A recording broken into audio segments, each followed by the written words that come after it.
الله علیها، تسلای قلب نازنین آقا و مولانا حجت ابن الحسن علیه السلام. همینطوری که صلواتتون رو دارید خط می‌کنید تشریف بیارید داخل صلوات خط بزنید.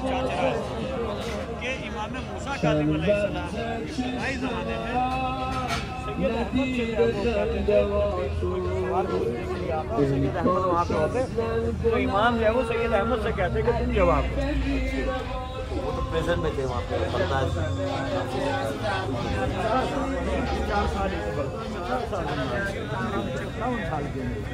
بسم الله الرحمن الرحیم.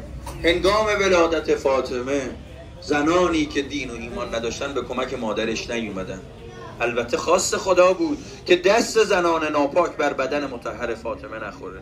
بهترین زنان را به کمک خدیجه فرستاد، مثل مریم، مثل آسیه. اومدن فرزند رو به دنیا آوردن، با آب بهشتی شستشو دادن، لباس بهشتی بهش پوشوندن. همون فاطمه با این فضیلت ابتدای زندگیش وقتی بزرگ شد و به محراب عبادت می ایستاد، خدا به ملائکه خودش میفرمود نگاه کنید فاطمه من چگونه داره من رو عبادت میکنه. خیلی خوش آمدید، بفرمایید. आपने समझा है कि जिस वक्त में पैगंबर इस्लाम की शादी हुई हज़रत खदीजा से, तो जितनी भी ख़वातीन थी जो कुरैश की ख़वातीन थी वो बहुत ज़्यादा इससे हसद करती थी और हज़रत खदीजा से कोई गुफ्तगू नहीं करता था. तो खुदावंद روز اول جنگ پیغمبر ابوبکر رو فرستادن، ابوبکر شکست خورد فرار کرد برگشت. روز دوم عمر رو فرستادن، عمر هم شکست خورد فرار کرد. اینجا بود که پیغمبر فرمود ای مردم فردا پرچم اسلام جنگ رو به دست کسی خواهم داد که فاتح خیبر است. کسی که کرار غیر فرار، دیگه فرار نمیکنه، فاتح هست. فردا شد وجود مبارک مولا الموحدین امیر المؤمنین خدمت پیغمبر رسید. یا علی پرچم رو بگیر قدر فتح کن. مولامون رفتن دو تا جنگجو خیلی قوی داشتن به نام مرحب یهودی و حارس یهودی، اونها رو به درک واصل کردن و به قدرت الهی با دستان مبارک درب قلعه خیبر رو از جای کندن، شدن فاتح خیبر. به وجود مبارک این آقا لشکر مسلمان بر یهود پیروز شد. خوشا به سعادت شماها و کسانی که آقاشون همچین آقای دلاور و شجاع و قوی و نترس است. آقا امیرالمومنین نه مثل ابوبکر و عمر که شکست خوردن و فرار کردن. این افتخار مال شما باید باشد. هرچی ارادت دارید نسبت به این آقا، به این مولا ذکر یا علی رو بلند بفرما. ماشاءالله خوش آمدید دوباره، بفرمایید.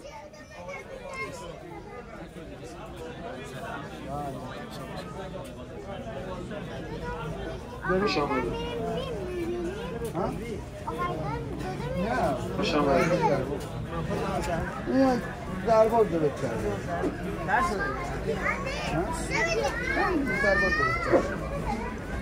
باره حدیث غربت خوش آمدید. صحنه‌ای که مشاهده می‌فرمایید نمادی است از سرزمین فدک، سرزمین خوشاب و هوا حاصلخیز دارای چشمه‌های جوشان و نخلستان‌های فراوان. فدک از اموالی بود که بدون جنگ به تصرف مسلمانان در اومده بود و طبق آیات قرآن اموالی که بدون جنگ به تصرف مسلمانان در می اومد میشد ملک شخصی پیامبر و از غنایم جنگی محسوب نمیشد. آیه شریفه نازل شد وات ذی القربی حقه، که ای پیامبر حق خویشاوندان نزدیک خود را ادا فرما. جبرئیل اومد خدمت پیامبر و عرضه داشتند مراد از ذی القربی حضرت زهرا سلام الله علیها و مراد از حق فدک هست. رضا پیامبر به امر الهی فدک رو به حضرت زهرا بخشیدن. فدک درآمد زیادی داشت، بیبی دو عالم بین فقرا تقسیم می‌کردند تا اینکه پیامبر از دنیا رفت و خلافت قصد شد. چند روز از قصد خلافت نگذشته بود که قاصدین خلافت آمدند، کارگران حضرت زهرا سلام الله علیها را از فدک اخراج کردند و فدک را به زور از بیبی دو عالم گرفتند. بفرمایید در ادامه من. آقا یه خورده سریع‌تر بفرمایید. بسم الله الرحمن الرحیم. یا ایها الرسول بلغ ما انزل الیک و ان لم تفعل فما بلغت رسالته.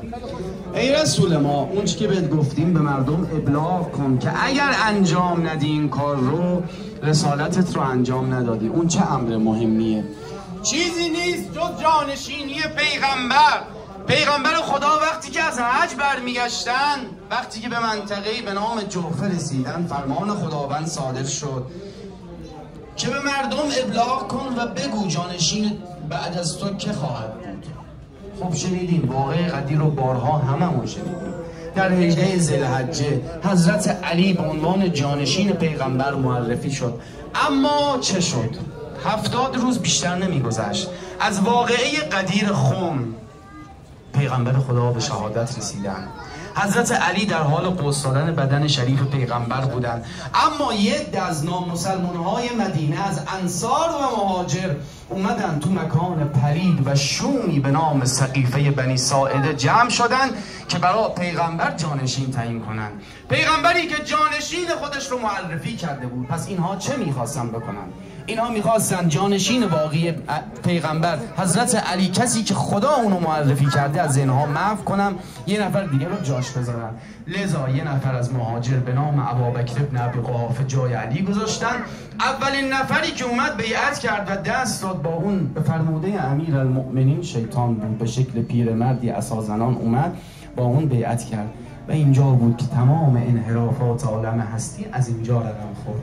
برای همین امام صادق هم میفرماید تا روز قیامت ذره خون روی زمین نمیریزه الا اینکه عمر و ابوبکر در گناه و جرم اون شریکن، چرا که عالم هستی از اینجا انحرافش رقم خورد و منحرف شدن عالم هستی به خاطر سقیفه بود و سقیفه رو هم این دوتا به پا کردن. دعا کنیم امام زمان حجت ابن الحسن بیان انتقام مادرشون رو بگیرن و انشالله آسمان برکات خودش رو بده و زمین برکات خودش.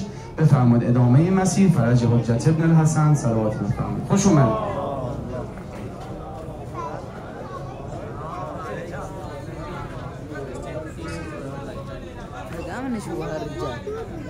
الرجال كل يوم مشغول.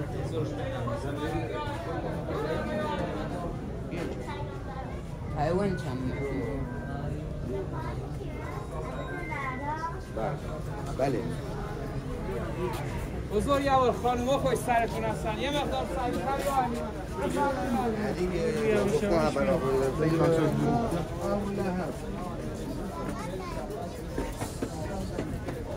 نه هنوز کودک نه. کسانی که در قلیل با امیرالمؤمنان بیعت کردید، 70 روز قبل شما در قلیل با امیرالمؤمنان بیعت کردید، اما شما ببینید واکنش این مردم با دختر پیامبر چجوره. بعضی از اینها تا فهمیدن فاطمه زهرا و امام حسن و امام حسین پشت در اصلا در رو باز نکردن. بعضیا کار خودشون راحت کردن، از تو خونه جواب دادن دیر اومدید، کاش زودتر اومده بودید، ما در بیعت ابوبکریم، فرقی نمیکنه، اگر شما اومدین با شما بیعت میکردیم. بعضیا مثل معاذ بن جبل یکی از بزرگان مدینه اومد دم در، اما با عذر و بهانه که چی، من تنها نمیتونم کاری برای شما انجام بدم. هر کسی به هر بهانه‌ای شونه خالی کرد از یاری کردن امیر مومنان. پیامبر فرمودن علی جان اگر به تعداد انگشتان دستت 10 تا مرد پا به رکاب داشتی، بسم الله قیام کن، حق تو پس بگیر و الا سکوت کن تا جان خودت و جان اهل بیتت حفظ بشه. خداوند ما را جزو یاران با وفای امام زمانمان قرار بدهد و برکت صلوات بر محمد و آل محمد.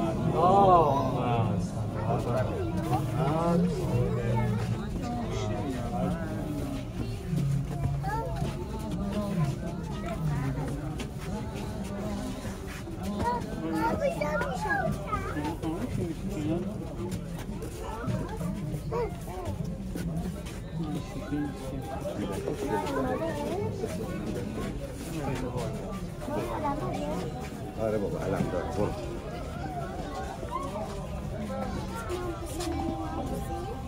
بسم الله الرحمن الرحیم. خیلی خوش آمدید.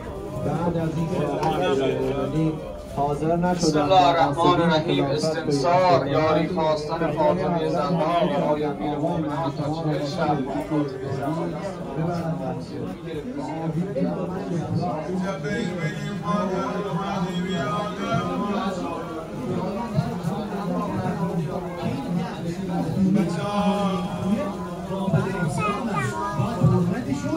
حفظ بشه. اما این نامردان در ادامه متوجه میشین که با این خونه چه کردن. بفهمید ادامه بفهمید.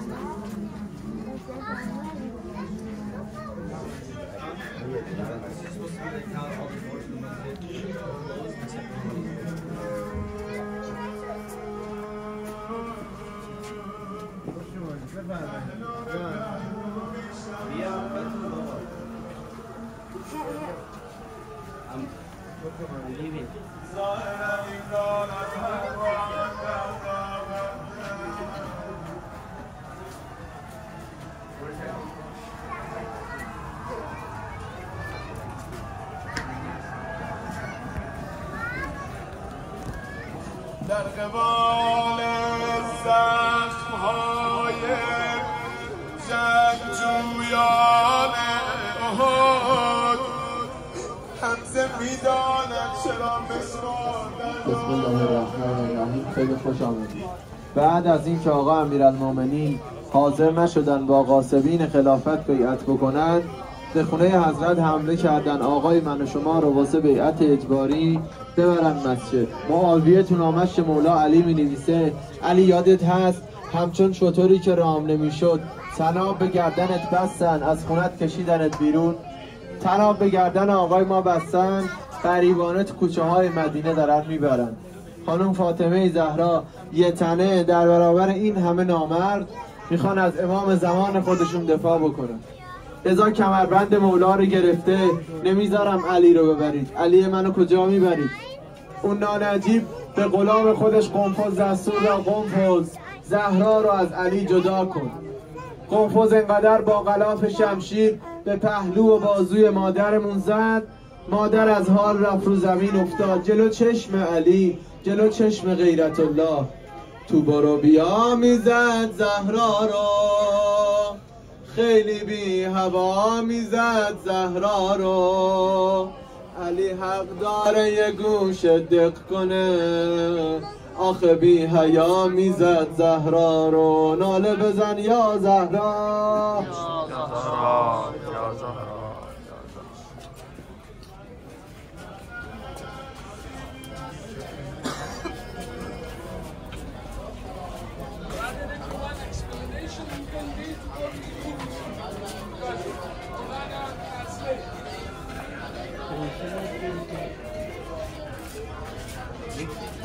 What's going on in the city while you're here?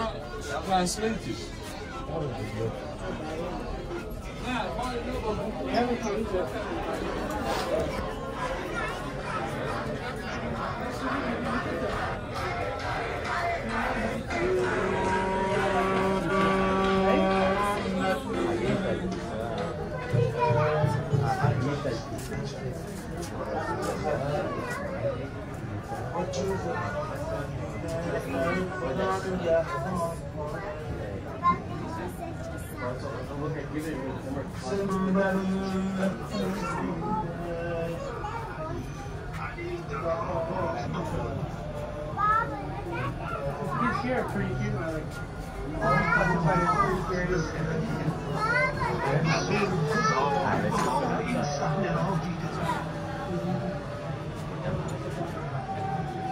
باید در را علی باز کند.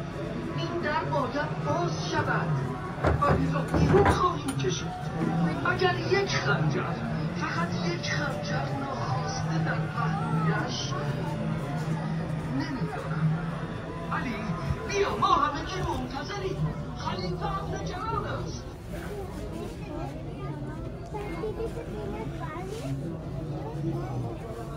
You see the well? You see the well? Where is the well? Just put your bucket in and get the water. صلی الله علیک یا ایتها الصدیقة الشهیده. ای بهشت قرب احمد، فاطمه لیلة القدر محمد. فاطمه ای پیامبر زنده از لبخند تو، جان فدای 11 فرزند تو. پیغمبر خدا بارها فرمود: فاطمه تو مهجت قلبی، حیات قلب من پیغمبر خداست. فاطمه تو روحی التی بین جنبی. در مسجد النبی هم خطاب به مردم روزهای آخرشون فرمودن: مردم آیه نازل شده: قل لا اسألکم علیه اجرا الا المودة فی القربى. خداوند فرموده در عوض 23 سال رسالت محبت به اهل این خونه کنید. فاشار الی بیت فاطمه. امام صادق فرمودن همون منبری که پیغمبر نشستن سفارش کردن، بعد از رسول خدا ابوبکر قاسبانه رو هم منبر نشست، دستور داد خونه مادرمون فاطمه زهرا رو به آتش بکشن. آه بابا دخترت را مرگ برد، محسنم بین در و دیوار مرد، الهی به ناله های فاطمه زهرا به محسن ابن علی عجل ولی کل فرج. خیلی خوش آمدید.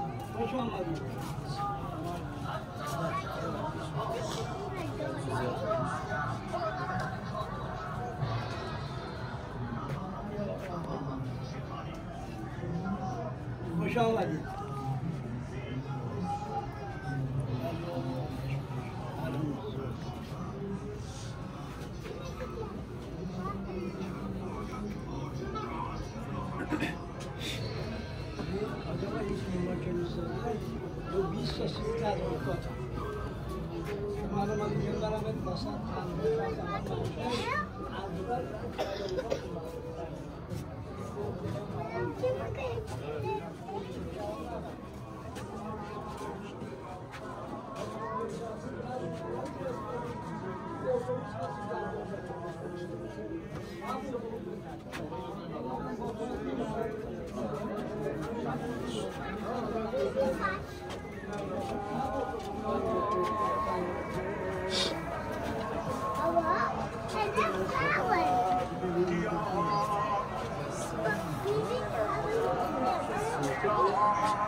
زهرا مرا ببخش که نگذاشت غربتم، یک ختم با شکوه بگیرم برای تو.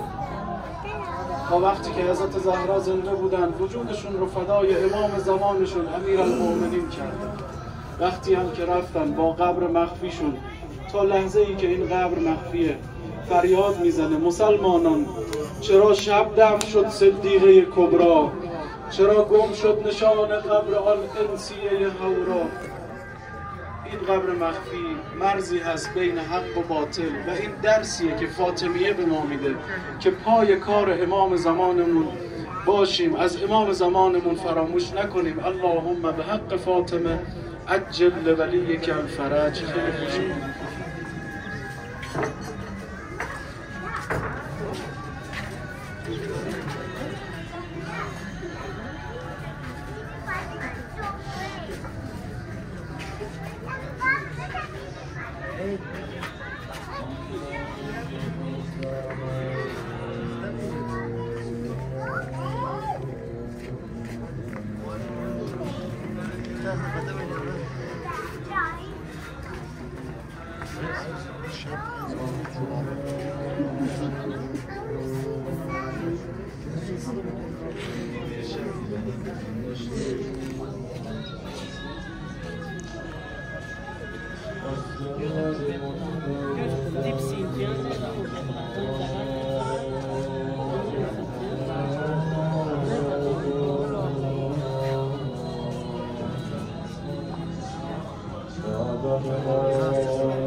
وفي كل